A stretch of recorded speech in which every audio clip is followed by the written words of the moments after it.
യേശു പറഞ്ഞു, സ്ത്രീയെ, നിന്റെ വിശ്വാസം വലുതാണ്, നീ ആഗ്രഹിക്കുന്നത് പോലെ നിനക്ക് ഭവിക്കട്ടെ.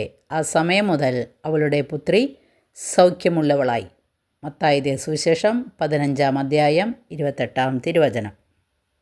പ്രാർത്ഥനയ്ക്ക് ദൈവം ഉത്തരം നൽകുന്നില്ല എന്ന ആകുലത ആത്മീയ ജീവിതത്തിൽ അനുഭവിക്കുന്നവർക്കുള്ള ഉത്തരമായാണ് വചനഭാഗത്തിലെ കാനാൻകാരിയായ സ്ത്രീ.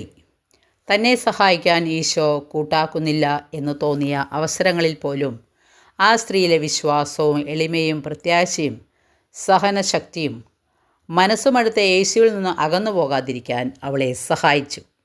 നമ്മുടെ പ്രാർത്ഥനകൾക്ക് കാര്യമില്ല, ആഗ്രഹിച്ചാലൊന്നും ഒരു പ്രയോജനവുമില്ല, ദൈവം ആഗ്രഹിക്കുന്നത് നടക്കുന്നുള്ളൂ എന്നുള്ള ചിന്താഗതി നമ്മുടെ ഉള്ളിൽ ഉണ്ടായേക്കാം.